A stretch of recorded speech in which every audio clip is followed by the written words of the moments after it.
마태복음 11장 29절에서 32절 우리 교독하도록 하겠습니다.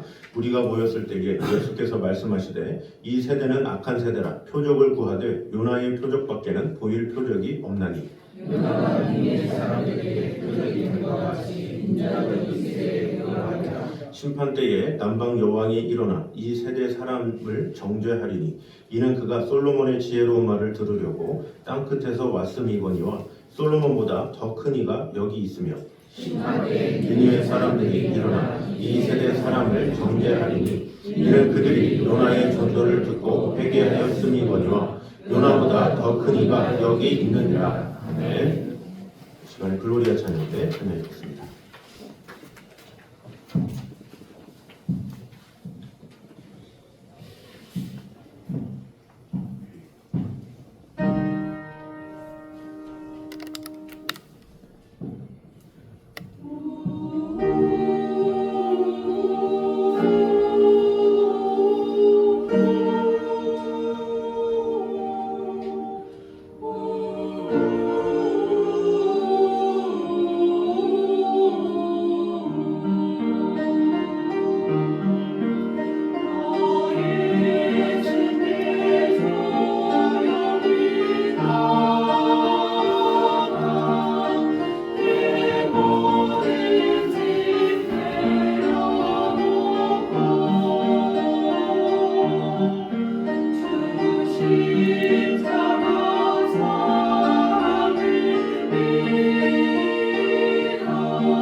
앞에서 예수께 조용히 나가 나의 모든 것을 내려놓기 원합니다.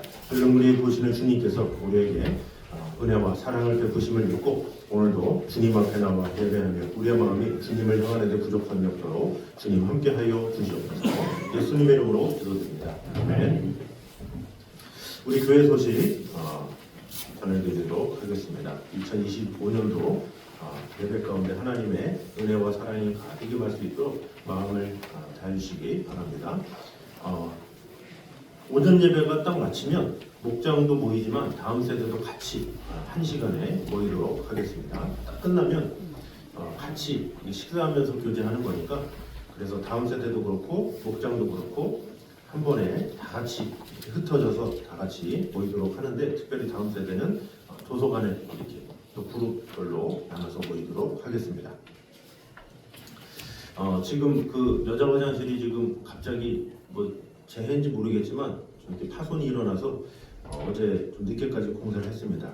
한 저녁 7시부터 한 10시까지 했는데 자재가 좀 모자라서 오늘 밤에도 계속해서 공사를 하는데 좀 불편이 있더라도 감사해 주시고 한쪽만 이렇게 사용해 주시기 바랍니다. 그리고 람 목사님께서 오늘 김밥하고 음료를 대접하셨습니다. 우리 다음 주까지 하고 마무리를 하기로 하셨는데 같이 기도해 주시고 우리 다음 주에는 같이 인사를 하는 시간을 갖도록 하겠습니다.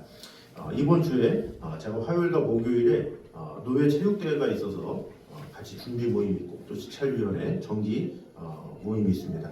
위해서 기도해 주시기 바랍니다. 우리 옆사람과만 인사하도록 하겠습니다. 하나님은 오늘도 살아계시며 역사하십니다. 시작! 아멘. 자, 오늘은 요나의 표적이라는 제목으로 은혜를 나누도록 하겠습니다. 자, 요나의 표적이 무엇이냐? 요나가 선지자 요나죠. 구약에 보면 요나서가 있어요. 4장까지이기 때문에 아직까지 성경을 안 읽어봤다라거나 부분적으로 봤다 하신 분은 오늘 꼭 집에 가서 요나서를 읽어보시기 바랍니다. 하루면 다 읽어요. 하루가 아니라 10분, 15분이면 다 읽습니다. 그래서 그 요나서에 나오는 내용인데 요나라는 선지자가 하나님의 말씀에 불순종하죠. 니느웨로 가서 회개를 선포하라 그랬더니 이방인들을 싫어했던 요나가 무슨 니느웨입니까 하면서 다시스로 가는 배를 타죠.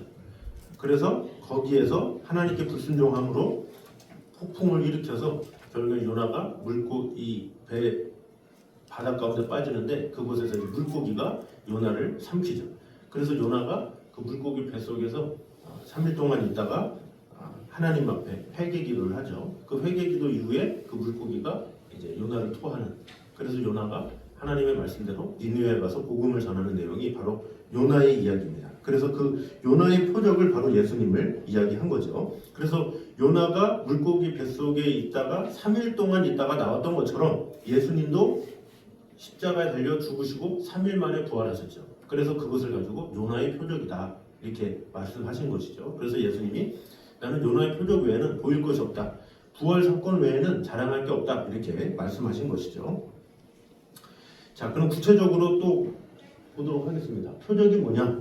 표적은 단순한 초자연적인 기적이 아니라 하나님의 뜻과 권능을 나타내는 증거다 이렇게 볼 수가 있죠.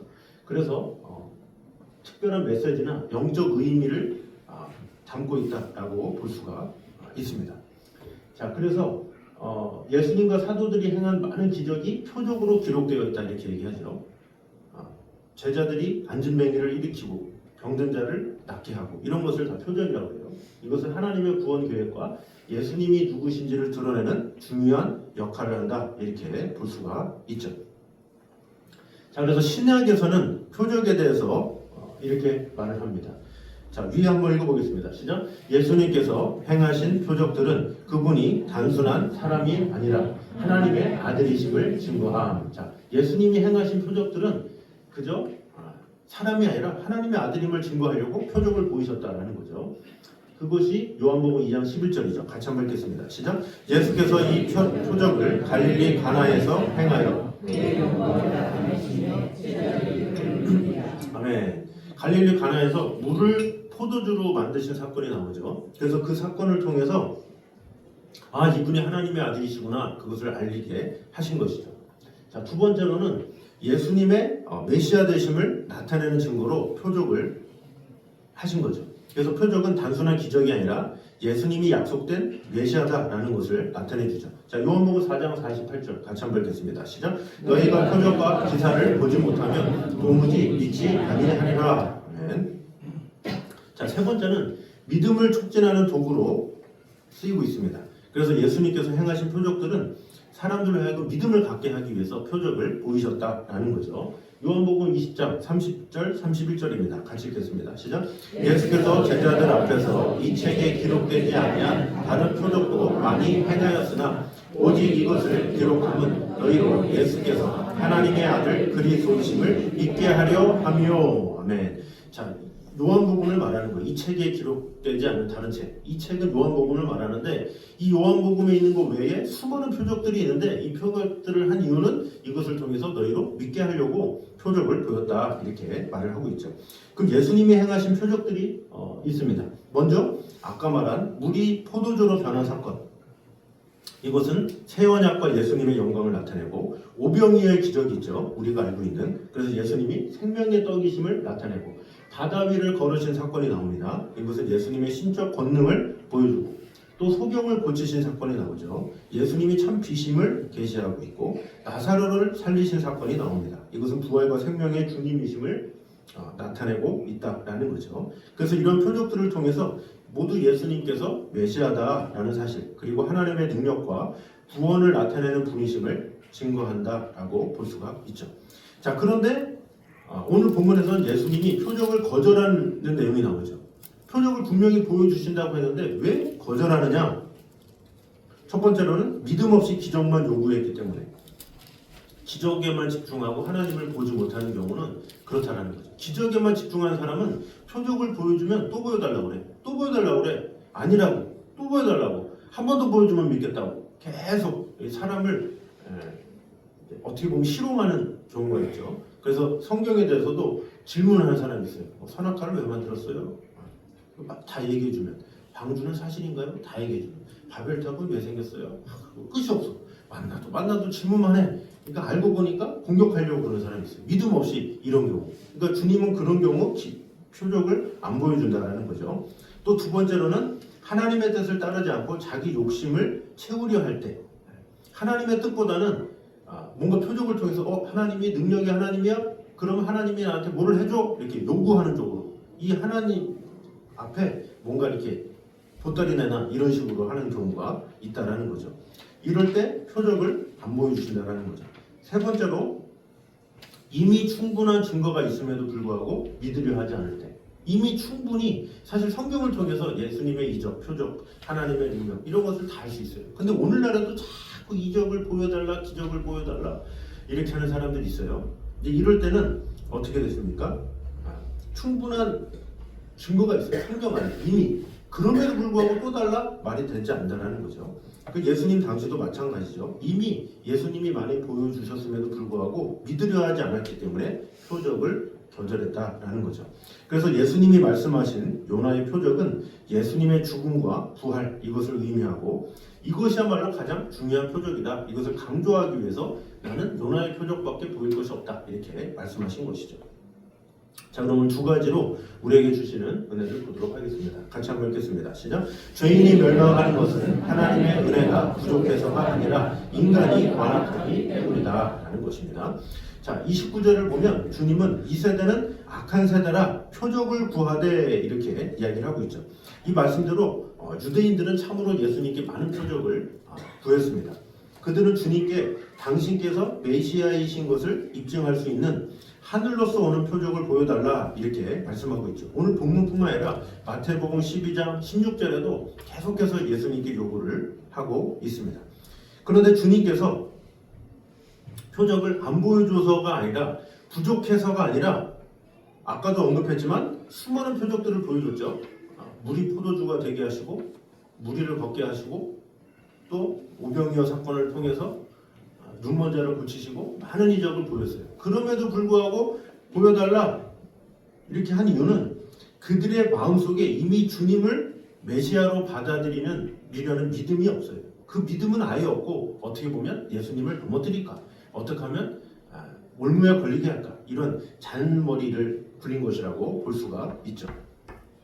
그래서 그들은 이미 수많은 표적들을 보았음에도 불구하고 완악함으로 인해서 주님을 메시아로 인정하려는 마음과 믿음이 결여되어서 더 큰 표적, 또 새로운 표적 이런 것을 구한 것이라고 볼 수가 있죠. 마치 목마른 자가 어떻습니까? 이 소금물을 마시면 어떻게 돼요? 더 목마르고 더 목마르고 더 먹고 싶고 더 먹고 싶고 한 것처럼 어떤 표적에 대한 욕심도 더 이렇게 간절한 사람들은 자꾸 구하려고 욕심만 더하는 경우가 상당히 많이 있다라는 거죠.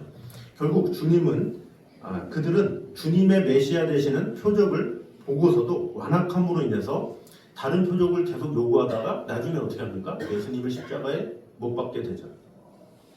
그런 죄악을 범했다라는 거죠. 결국에는 그들은 하나님의 심판을 받아서 멸망하고 말았다라는 거죠. 그러니까 표적을 보여달라, 기적을 보여달라 이게 어떻게 보면 여러분이 이렇게 누구를 만나도 그럴 때가 있잖아요. 야 하나님 어딨냐? 하나님 있으면 보여줘. 뭐 하나님의 기적 있으면 오늘날도 있어? 기적 있으면 나 믿을게. 이런 사람들의 모습을 우리가 많이 볼 수가 있잖아요. 근데 그런 사람들의 어떤 태도가 무조건적으로 좋은 거는 아니다라는 거죠. 물론 믿음이 연약해서 아직 몰라서 야, 하나님이 지금도 기적을 베푸죠. 이렇게 순수한 마음으로 하는 사람이 있는 반면에 아까 말했지만 뭔가 시험하는 비아냥거리는 그런 식으로 하나님의 표적을 예수님의 표적을 요청하는 그런 사람들이 있다는 것을 볼 수가 있습니다. 그런 사람들은 아무리 표적을 보여줘 봐야 만족하지 못해요. 결국 그들은 멸망할 수밖에 없다 이렇게 이야기를 하고 있습니다. 그래서 죄인이 멸망하는 것은 하나님의 은혜가 부족해서가 아니라 우리 인간이 완악하기 때문에 그래요. 자, 이사야 59장 1, 2절 같이 한번 읽겠습니다. 시작.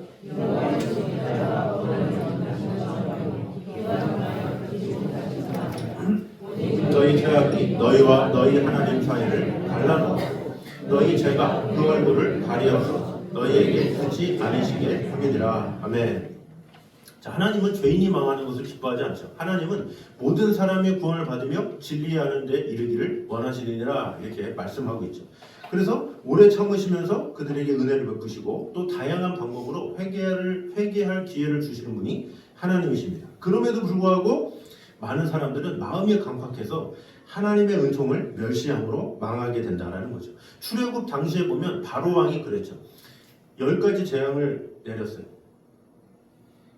이게 혹시나 하다가 저희 아가 뭘까 이렇게 하시는 분들은 집에 가서 꼭 보세요. 이렇게 그냥 끄덕이지만 하지 마시고 만약에 출애굽의 10가지 재앙을 가물가물하다 이게 잘 모르겠다 그러면 다시 좀 이렇게 보시면 좋을 것 같아요. 나 한 번 읽었으니까 이렇게 만족하지 마시고 머릿속에서 생각날 때까지 그래서 그냥 가물가물하게 책 한 번 읽은 거랑 10번 읽은 거랑 또 내가 아는 거랑 달라요.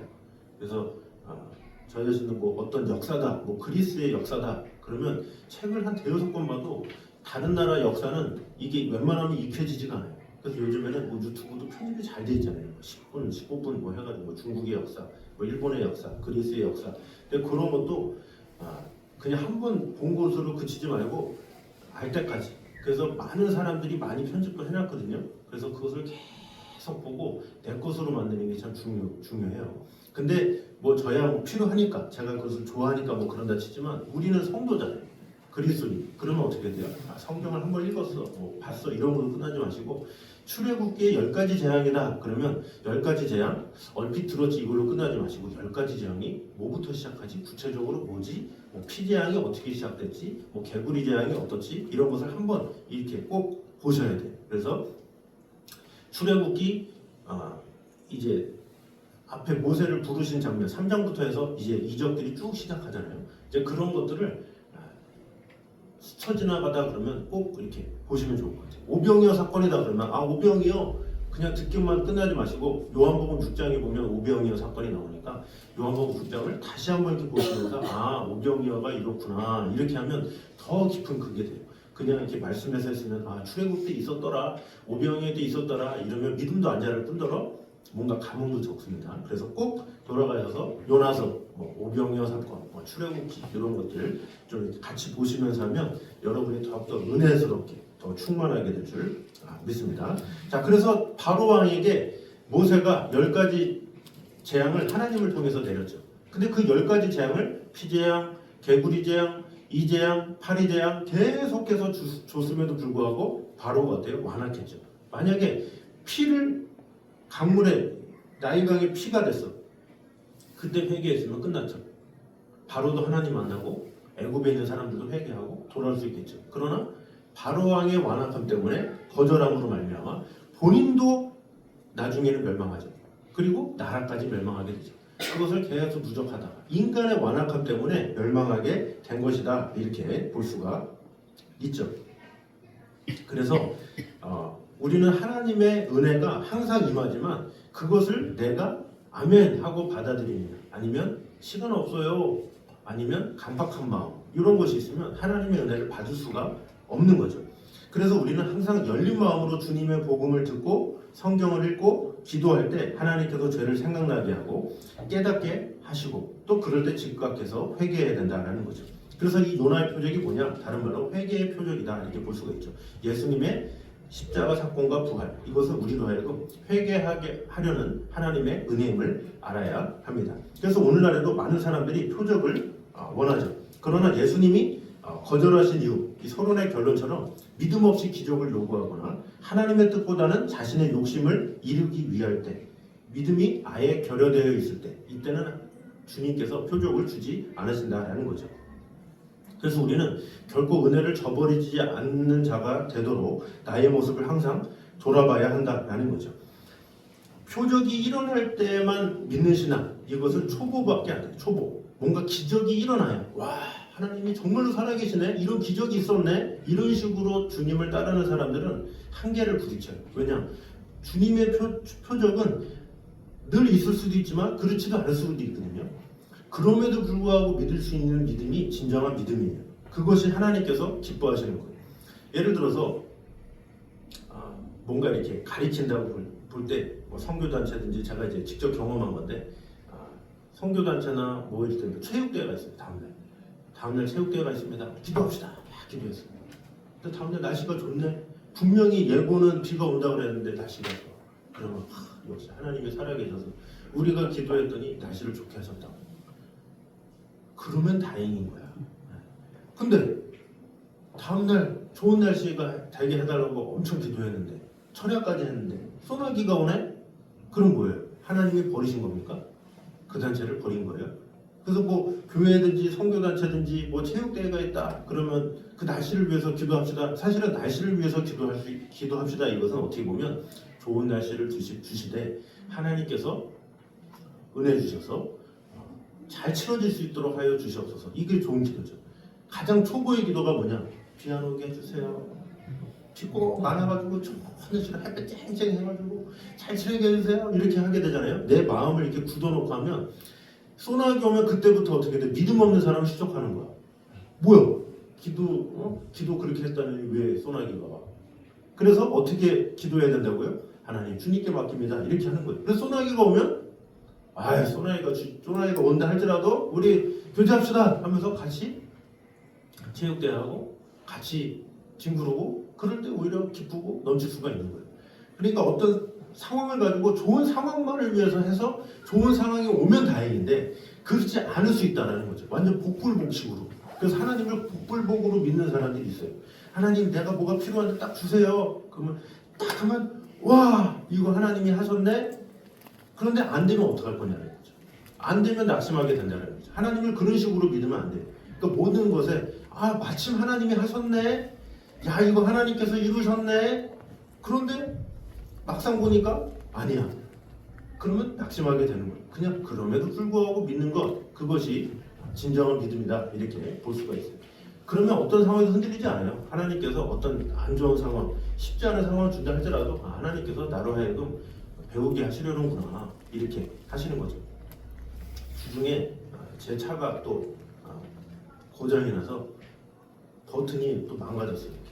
근데 저희 지하 주차장에 딱 됐거든요. 주차장에 딱 됐는데 이 버튼이 안 되니까 그 옆에 근처에 같은 기아 자동차한테 전화를 했어요. 딱 전화해가지고 이게 안 된다고.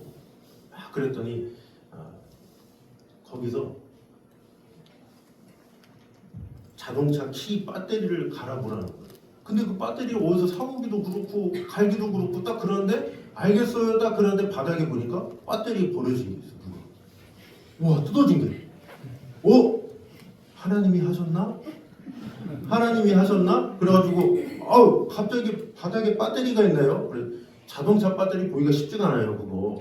근데 그게 딱 있는 거예요. 그래가지고 탁탁 열면서 위에 올라가서 탁탁탁 해가지고 넣었어. 역시 하나님은 살아계시나? 그러면서 그랬더니 먹통이야. 그거 누가 버려진 거 해놓은 거야. 버려진 거. 그러니까 제가 그걸 통해서 내가 참 믿음이 없구나 또. 그걸 가지고 또 하나님이 하셨네 그러면서 했다는 그 자체가 제 자신이 내가 이렇게 믿음이 초보구나. 또 말씀을 또 준비하다 보니까 그렇게 느낀 거예요. 그러니까 믿음이 연약하면 자꾸 그런 거 가지고 하나님이 역사하셨네 막 이런 거죠. 비가 막 내려 어디 들어보니까 우산이 하나 있어. 하나님께서 역사하셨네 막 이러면서 이런 거 있잖아요. 이런 것들은 어떻게 보면 초보인 사람, 믿음이 부족할 때, 연약할 때 그런 어떤 겉으로 보이는 그런 걸 가지고 추구하게 된다는 거죠. 제가 이걸 계속 강조하는 이유는 신앙생활할 때 그런 요행을 자꾸 바라는 경우가 많이 있다는 거죠. 그래서 잘 되면 다행이 되니까요. 계속 좋은 일만 딱딱딱 일어나면 다행인데 그렇지 않을 때가 더 많다라는 것을 알아야 돼요. 그래서 그것을 알고 그럼에도 불구하고 믿을 수 있는 것 그게 믿음인 거예요. 자, 예를 들어서 어린아이가 부모가 잘해주면 우리 엄마 좋아, 우리 아빠 좋아, 엄마 나 평생 엄마랑 살고 싶어, 나 시집 안 갈래, 뭐 결혼 안 할래, 막 그런 애들 있잖아요. 그러다가 한 대 엄청 두들겨 맞거나 혼나면 어떻게 돼요? 밤에 나 자리에서 주웠나 보다. 진짜 부모가 우리 부모가 아니고 막 그런 생각을 해요. 초등학생들은 다 해요. 왜 그렇습니까? 자기가 어떻게 보면 말 안 들은 거예요. 자기가 말 안 들어놓고선 자기 생각이 그렇게 되는 경우가 있다는 거죠. 하나님에 대해서도 마찬가지예요. 하나님은 늘 동일하죠. 우리에게 동일하게 역사하죠. 근데 본인이 생각이 많어. 본인이 생각해놓고서는 본인이 잣대로 져놓고선 본인이 불순종해가지고 잘못되게 대놓고서는 하나님을 원망하거나 하나님에 대해서 의심하거나 하는 경우가 너무나도 많이 있다는 거죠. 그러니까 하나님은 문제가 아닌데 내가 불순종해서 되는 경우가 너무나도 많이 있어요. 부모가 자녀를 물론 가끔 너무 말 안 들으면 그럴 수 있지만 사랑을 안 하지는 않잖아요. 그런데 자녀는 어떻게 돼요? 크게 혼나고 막 그러면 부모에 대한 미움이 생기고 막 그러면 난 양자인가? 나를 들여왔나? 이런 식으로 하는 것처럼 하나님에 대한 믿음도 마찬가지예요. 내가 신실함이 없고 그러면 의심을 해. 사업이 잘못됐다거나 뭔가 하는 일에 틀어졌다거나 그러면 하나님께서 나를 버리셨나? 더 뛰어넘어서 하나님은 안 계신가? 있지도 않은 하나님 내가 믿고 있지는 않았는가? 나의 신앙이 잘못됐지는 않았는가? 그러면서 멀어지는 경우가 너무나도 많다는 거예요. 그래서 실제로 우리나라에 가나안 성도가 4분의 1이라고 그러잖아요. 왜 떠났겠어요? 아무리 실족을 당하고 어려움을 당해도 하나님의 살아계심을 알면 교회는 안 떠나요. 근데 교회를 왜 떠나느냐? 하나님에 대한 이 신앙을 표적으로 생각하기 때문에 그래요. 자기한테 좋은 기적을 베풀어 주면 그 능력을 행하면 와 좋아. 그래서 하나님을 믿기도 하다가 그 기적이 항상 있지는 않거든. 그러니까 항상 있지 않을 때 거기서 넘어지는 거예요. 하나님 그토록 믿었는데 이런 중요한 순간에 저를 버리시나요? 막 그러면서 원망하는 경우가 많이 있다라는 거죠. 그래서 우리는 항상 기도를 할 때 주여 저에게 기적을 더하여 주시옵소서 이것이 아니라 주여 저에게 믿음을 더하여 주시옵소서 이것이 필요해요. 그럼에도 불구하고 믿을 수 있는 마음을 허락하여 주시옵소서. 기적이 일어나지 않는다 할지라도 하나님의 역사가 없는 것 같다 할지라도 그럼에도 불구하고 믿을 수 있는 믿음을 허락하여 주시옵소서. 이것이 필요한 거예요. 내 상황이 절망적인데 내 상황이 이해할 수 없는데 그럼에도 불구하고 제가 믿게 도와주세요. 이런 식으로 주님 앞에 나아가야 돼요. 그래서 기적 중심의 신앙은 흔들려요. 항상. 기적이 나타날 때는 뜨겁고 기적을 경험했어. 와 병고침을 당했어. 와 그러면 뜨거워. 근데 그렇지 않을 때도 있기 때문에 그렇지 않을 때는 또 믿음이 한참 또 바닥으로 내려갈 때가 있어요. 그래서 믿음은 계속 많은 사람들이 이렇게 그래프처럼 오르락내리락 하는 거죠. 그래서 우리는 이런 기복적인 신앙 이것을 버려야 돼요. 잔잔한 그냥 그럼에도 불구하고. 그래서 믿음이 부족하고 연약할 때는 감정적이야. 그래서 막 찬양 때도 음악 뜨겁고 막 주여 그러면서 갑자기 막 뜨거우면 주여 나 주님을 위해서 성교지에 가겠습니다. 이디오피아는 어디든 가겠습니다. 막 소리를 질러요. 막 왜? 감정이 막 북받치니까 뭐든지 할 것 같아요. 그런데 갑자기 고난이 닥치고 어려움이 닥치고 병이 생기고 갑자기 몸도 아프고 피곤하고 막 그러면 그때부터 하나님 날 버리셨네. 그러면서 언제 그랬냐는 듯이 변할 수 있는 게 사람이고 그게 믿음이 연약하면 그런다라는 거죠. 그래서 씨 뿌리는 비유 마태복음 13장에 나오잖아요. 거기에 나오는 비유가 바로 그런 거예요. 가지밭에 뿌린 씨앗 같은 거예요. 믿음이 깊지 못해. 그런데 좋은 씨는 어때요? 깊이 뿌려졌기 때문에 어떤 상황에서도 아멘, 할렐루야 이렇게 하는 거예요.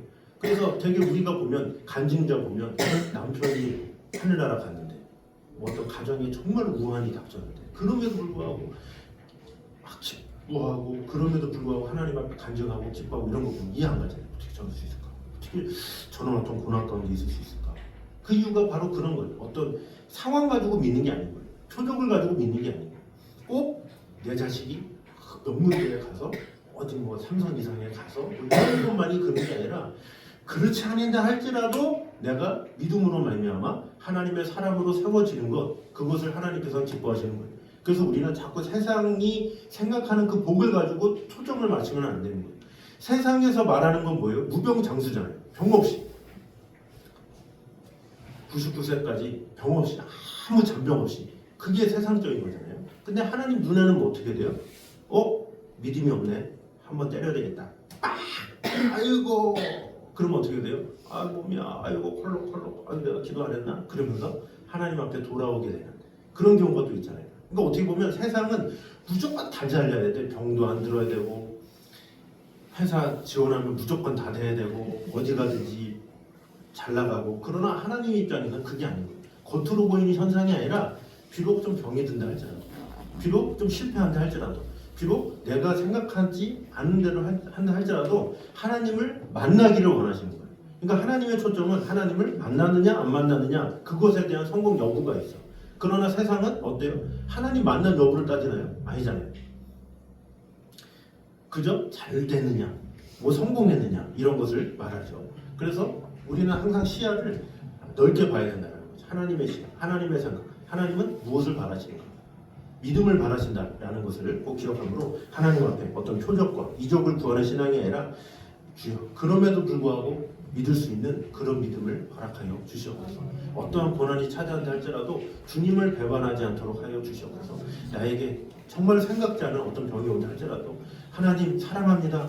하나님 그럼에도 불구하고 나를 돌보십니다. 그런 믿음을 허락하여 주시옵소서. 이렇게 기도하는 저와 여러분 되시기를 주님의 이름으로 축원합니다. 자, 두 번째입니다. 읽어보겠습니다. 시작. 복음을 거부하는 자는 심판대 앞에서 어떤 변명도 할 수 없다라는 것입니다.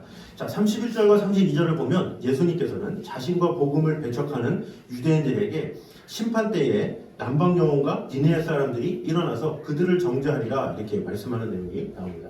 같이 한번 읽겠습니다. 31절 시작. 심판대에 남방 여원이 일어나 이 세대 사람을 정죄하리라.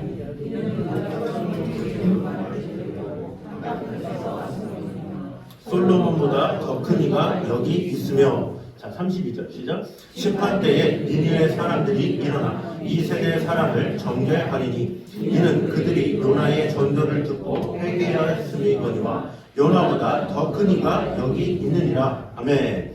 자, 여기 보니까 먼저 심판때에 남방 여왕이 일어났다. 이거 스바 여왕에 대한 건데 열왕기상 10장에 나옵니다. 열왕기상 10장. 스바 여왕 가물가물한데 그러면 또 집에 가서 열왕기상 10장 꼭 한번 보시면 돼요. 자, 스바 여왕이 솔로몬의 지혜를 구하기 위해서 솔로몬에게 찾아온 장면이 나옵니다. 자, 그런데 여기서 스바 여왕이라고 하는데 스바는 오늘날의 아라비아 반도 남부의 예멘 또 이디오피아라고 말하는 사람도 있어요. 근데 거기에서 솔로몬이 있는 곳까지 찾아왔다라는 거죠. 그러니까 솔로몬이 있던 예루살렘으로 가는데 그 거리가 어느 정도냐? 2,000km. 2,000km. 스바 여왕이 왔다 그러면 스바 여왕만 옵니까? 아니잖아요. 보통 왕이 왔다 그러면 적어도 몇천 명의 군사를 이끌고 와요. 적어도 엄청난 보화를 가지고 왔다 그러면 몇만 명 이상의 군사들이 같이 와요. 엄청난 일을. 왜? 지혜를 얻으려고. 지혜가 어떤지 물어보려고. 그거 물어보려고 먼 곳까지 왔다는 거죠.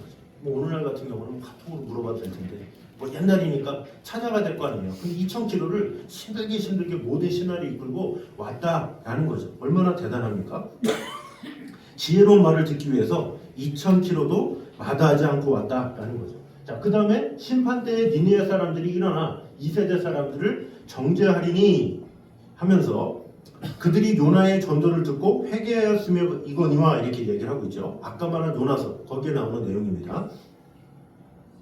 자, 그 요나서에 대한 내용인데 요나서 3장에 대한 내용입니다. 같이 한번 읽겠습니다. 이들이 얼마나 크게 회개했는가. 자, 이들이 요나의 말을 듣고 회개를 했다 그러는데 이 회개의 깊이가 어떠한지를 한번 보도록 하겠습니다. 4절과 5절 같이 한번 읽겠습니다. 시작. 요나가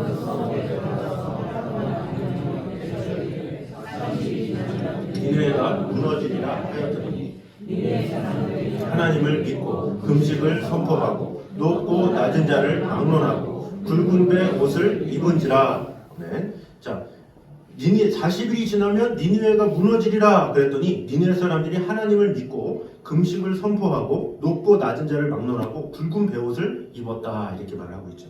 자, 6절 7절 읽겠습니다. 시작.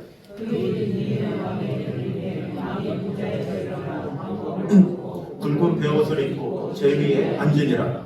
왕과 그 대신들이 조서를 내려 니느웨에 선포하여 이르되 사람이나 짐승이나 소떼나 양떼나 아무것도 입에 대지 말지니 곧 먹지도 말 것이요 물도 마시지 말 것이며. 자, 보면 뭐라고 해요? 왕이 보좌에서 일어나 왕복을 벗고 굵은 베옷을 입고 제 위에 앉으니라.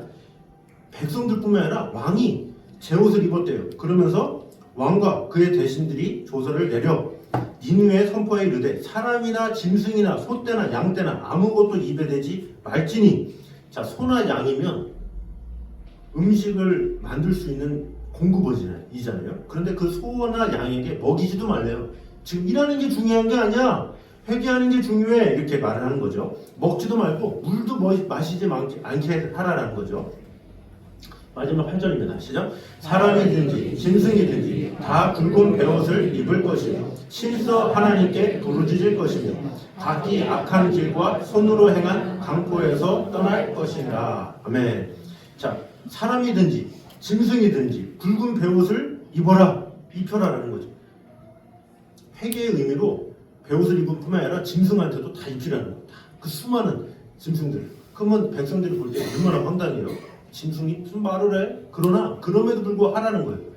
누가? 믿음이 있는 왕이 아니라 믿음이 없는데 요나의 말을 듣고 너네 짐승한테도 베옷을 입혀 먹이지도 마 이렇게 말을 했다라는 거죠. 왕이 직접 회개하고 더 나아가서 짐승들까지 하라고 한 것, 이것은 정말로 엄청난 일이다라고 할 수가 있죠. 그럼 스바 여왕, 이 느느웨 왕 얼마나 대단합니까? 대단한 믿음이라고 볼 수가 있죠. 자, 그런데 이들은 이방인이에요. 하나님의 기적, 표적 제대로 보지도 못했어. 하나님의 능력 보지도 못했어. 왜? 유대인이 아니기 때문에. 유대인들은 하나님의 역사를 봤잖아요. 근데 니느웨 사람들이나 스바 여왕은 본 적도 없어. 그냥 듣기만 한 거야. 그냥 하나님이 이런 분인데 솔로몬이 이랬대. 그냥 듣기만 했는데 그것을 가지고도 마음을 다했다라는 거죠. 그런데 너네는 어떻게 하겠느냐 이렇게 얘기를 하는 거예요. 유대인들은 그렇지 못하다라는 거죠. 그렇게 성경을 듣고 그렇게 예수님을 그 눈앞에 있음에도 불구하고 예수님이 수많은 이적들을 베풀어 줬음에도 불구하고 그것을 안 믿고 있다라는 거죠.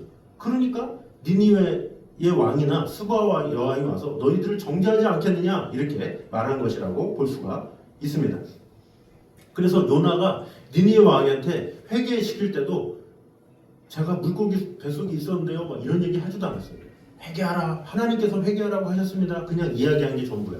그러나 그것을 가지고 눈물을 흘리면서 니느웨 왕이 베옷을 입고 회개했고 백성들에게도 베옷을 입어라, 짐승들한테도 베옷을 입어라, 굶어라, 먹지도 말라 이렇게 얘기했다라는 거죠.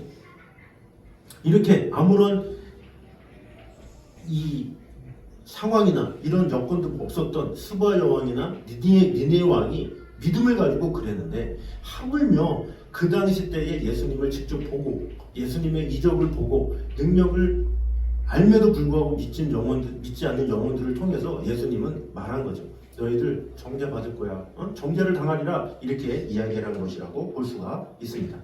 마찬가지로 오늘 우리 또한 그리스도와 복음을 배척한다면 우리도 마찬가지다라는 거죠. 교회는 다니는데 말씀의 능력을 믿지 않는 그런 성도들이 너무나도 많이 있다라는 거죠. 디모데후서 3장 5절입니다. 같이 한번 읽겠습니다. 시작.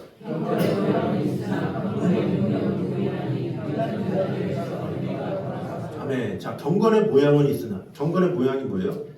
이 줄되는 성경 경건의 모양이 있어. 말씀의 능력은 부인해. 말씀의 능력을 믿지 않아. 그러면 의미가 없다라는 거죠. 무늬만 그리스도니 말씀의 능력은 믿지 않고 말씀의 권능을 생각하지 않고 이런 사람들이 너무나도 많이 있다라는 거죠. 진정한 믿음의 사람들은 말씀을 사랑해야 되고 말씀을 계속 묵상하면서 말씀 가운데 이루어질 수 있도록 마음을 다하는 자예요. 어떤 뭐 표적을 구하려고 이 시대에 성경은 이미 줬는데 왜 자꾸 성경은 책은 안 보고 자꾸 신비한 것만 보려고 그러고 자꾸 놀라운 것만 보려고 그러고 이 신비하고 놀라운 게 성경에 다 있는데 뭐하러 또 성경 외에 다른 걸 하려고 그러다가 만들어진 게 코란이에요.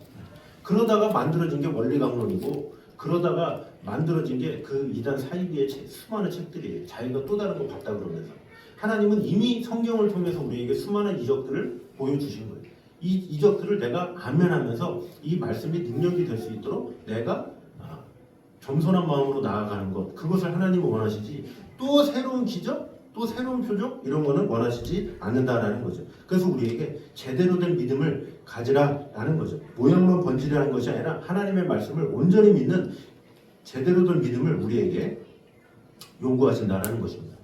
자, 그래서 사도행전 16장 13절 31절 같이 읽겠습니다. 시작. 이르되 주 예수를 믿으라. 그리하면 너와 내 집이 구원을 받으리라 하고 자, 주 예수를 믿으라. 그리하면 너와 내 집이 구원을 받으리라 이렇게 말하고 있죠. 온전히 믿을 때 제대로 믿을 때 어떻게 돼요? 주의가 변화될 수밖에 없다. 내가 예수님을 잘 믿으면 내 자녀 또 내 가족 내 주위에 있는 모든 사람들 변화될 수밖에 없다 이렇게 이야기를 하고 있습니다. 따라서 우리는 이처럼 좋은 상황 속에 있으면서도 복음을 거부하는 자들 이러면 큰 심판이 있을 수밖에 없다는 것을 분명히 알아서 그 당시 때 유대인들도 예수님을 보고도 안 믿었잖아요. 오늘날도 마찬가지예요. 성경을 보고도 안 믿는 사람이 너무나도 많아요. 보지도 않을 뿐더러 보고서도 안 믿는 경우가 얼마나 많습니까? 그래서 우리는 부지런히 말씀을 보고 또 이 말씀이 나에게 어떤 영향을 주는지 어떤 은혜를 주는지 늘 생각하며 나아가는 것이 필요하다라는 거죠. 그래서 진정한 믿음의 사람은 환경이나 상황에 휘둘리지 않는다는 사실을 꼭 기억함으로 말미암아 하나님 앞에 어떤 표적을 구하는 신앙이 아니라 하나님 그럼에도 불구하고 전 주님을 믿습니다. 주님을 따르겠습니다. 이런 신앙 이것이 필요하죠. 오늘 절단에 뭐라 그래요? 그럼에도 불구하고 날 사랑하시는 그럼에도 불구하고 날 안아주시는 하나님은 그럼에도 불구하고 날 사랑하시고 날 안아주세요. 표적을 통해서만 우리에게 내가 너 사랑해 뭐 천둥 주세요 그러면 천둥 팍 하면서 내가 너 사랑해 이렇게 하신 분이 아니라 그저 우리에게 하나님의 말씀을 통해서 위로를 통해서 여러 가지 방법을 통해서 환경을 통해서 하나님께서 우리에게 사랑을 주세요. 그럼에도 불구하고 사랑을 주세요. 그러나 우리는 완악해서 어떤 큰 표적이 일어나야 하나님이 살아계신 것 같고 어떤 좋은 일이 일어나야 하나님이 역사하신 것 같고 그럴 때만 잘 믿고 이러기 때문에 우리는 이랬다 저랬다 이렇게 하니까 하나님과 우리의 사랑이 뜨겁지가 않은 거예요. 하나님은 우리를 그럼에도 불구하고 사랑하시기 때문에 우리는 어떻게 해요? 하나님을 그럼에도 불구하고 우리 또한 사랑해야 된다는 것을 잊지 말아야 한다는 거죠. 우리를 그럼에도 불구하고 사랑하시는 그 하나님의 사랑을 우리가 분명히 알아서 주님 상황에 요동하지 않게 하시고 내가 지금 내가 생각되는 대로 되지 않았다 할지라도 내가 좀 몸이 연약하다 할지라도 그럼에도 불구하고 내가 하나님을 사랑할 수 있는 믿음을 허락하여 주시옵소서. 이렇게 간구할 수 있는 저런 되시기를 주님의 이름으로 축원합니다. 자, 오늘 시간에 그럼에도 불구하고 우리 같이 가사 생각하면서 찬양하도록 하겠습니다.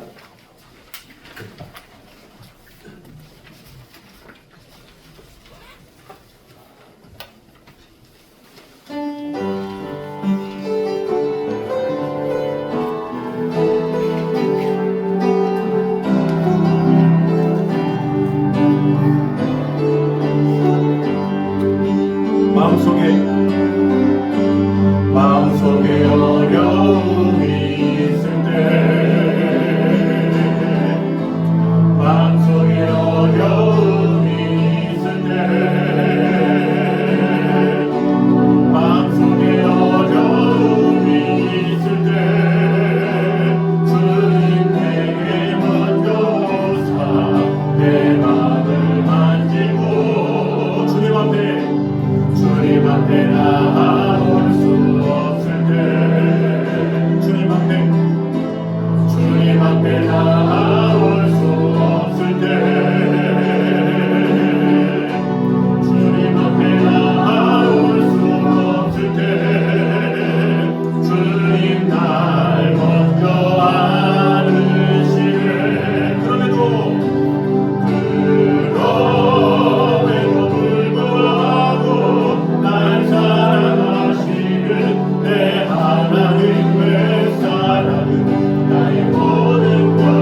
있을 때, 마음속에 어려움이 있을 때, 마음속에 어려움이 있을 때, 마음속에 어려움이 있을 때, 주님 내게 먼저 오사 내 마음을 만지고 주님 앞에 나아올 수 없을 때, 주님 앞에 나아올 수 없을 때, 주님 앞에 나아올 수 없을 때, 주님 날 먼저 안으시네. 그럼에도 불구하고 날 사랑하시는 내 하나님의 사랑은 나의 모든 걸 덮고, 그럼에도 불구하고 날 안아주시는 내 하나님을 부를 때 아버지라. 그럼에도 불구하고 날 사랑하시는 내 하나님의 사랑은 나의 모든 걸 덮고, 그럼에도 불구하고 날 안아주시는 내 하나님을 부를 때 아버지라 부르고, 내 하나님을 부를 때 아버지라 부르고. 우리 시간 한국 소리로 같이 기도하도록 하겠습니다. 우리가 같이 기도할 때 하나님께 표적을 구하는 믿음이 아니라, 기적만 바라는 믿음이 아니라, 그럼에도 불구하고 믿을 수 있는 믿음을 허락하여 주시옵소서. 내게 보이는 상황이 안 좋다 할지라도, 내가 생각한 대로 안 된다 할지라도, 그럼에도 불구하고 믿을 수 있는 그런 믿음을 나에게 허락하여 주시옵소서. 기도했으면 좋겠습니다. 두 번째로, 좋은 상황 속에 있으면서도 복음을 거부하는 자에게는 더 큰 심판이 있다는 것을 기억하면서 어떤 상황에 처한다 할지라도 부지런히 말씀을 전함과 동시에 우리 역시 이미 말씀을 받은 자로서 부지런히 말씀을 읽고 말씀대로 살고 말씀대로 행하는 그런 성도들이 되게 하여 주시옵소서. 그 시간에 한 목소리로 같이 기도를 하겠습니다. 기도하겠습니다. 하나님 감사합니다. 우리와 언제나 함께 하심을 믿습니다. 주님만을 바라보기 원하고 주를 지켜주시고 돌봐주셔서 언제나 살아계신 하나님의 영광, 살아계신 은혜가 모든 임할 수 있도록 역사하여 주시옵소서. 주님만을 사랑하고 주를 지켜주시고 역사하여 주시옵소서. 아버지 하나님의 은혜만이, 아버지 하나님의 사랑만이 따뜻 넘칠 수 있도록 주를 지켜주시고 돌봐주시고 언제나 함께하여 주시옵소서. 주님만을 사랑하오니 아버지 하나님의 영광, 아버지 하나님의 은혜, 아버지 하나님의 사랑 우리 안에 가득히 임하여 주시옵소서. 아버지 하나님의 사랑 우리를 지켜주시고 돌봐주시옵소서. 온전한 마음으로 주님을 사랑하며 주님 앞에 모든 것을 내어놓는 그런 자들이 되게 하여 주시옵소서. 주님이 인도하여 주시고 지켜주시고 돌봐주시고 함께하여 주시옵소서. 아버지 하나님, 악하고 음란한 세대가 표적을 구한다고 하였습니다. 우리가 신앙생활하면서 하나님 앞에 표적, 새로운 이적을 구할 때가 얼마나 많이 있습니까? 하나님께서 이적을 보여주시면 하겠습니다. 하나님께서 능력을 보여주시면 하겠습니다. 하면서 하나님께 거래하는 사람들이 얼마나 많이 있습니까? 아버지 하나님, 하나님은 그럼에도 불구하고 주님을 사랑하는 자들에게 은혜 주시는 분이심을 오늘 보게 되었습니다. 아버지 하나님, 내가 생각한 대로 되지 않았다 할지라도, 내가 생각하지 못했던 질병이 왔다 할지라도 그럼에도 불구하고 하나님을 사랑할 수 있는 믿음을 허락하여 주시옵소서. 그런 자들에게 더 큰 은혜와 사랑을 주시는 분이심을 오늘 보게 되었습니다. 믿음 없는 자가 아니라 믿음 있는 자로서 하나님 앞에 어떠한 상황에서도 믿을 수 있는 그런 믿음을 허락하여 주시옵소서. 또한 우리에게 좋은 상황과 여건을 주셨습니다. 우리에게 하나님의 말씀을 주셨습니다. 이 성경을 통해 우리는 하나님의 이적, 하나님의 능력, 하나님의 사랑을 매 순간 경험하고 볼 수가 있습니다. 이 말씀을 통해서 먼저 우리가 승리하는 자가 되게 하시고 이 말씀으로 어떤 상황에서도 이길 수 있는 믿음을 허락하여 주시옵소서. 오직 하나님의 말씀으로 승리하며 나아가는 성도들 되게 하여 주시옵소서. 오늘도 주님 앞에 나와 예배하는 모든 성도들의 가정 위에 함께 하시고 드려진 예물 위에도 하나님의 축복과 은혜가 가득 임할 수 있도록 쓰이는 곳마다 하나님의 나라가 확장되게 부족함이 없도록 지켜주시고 함께 하여 주시옵소서.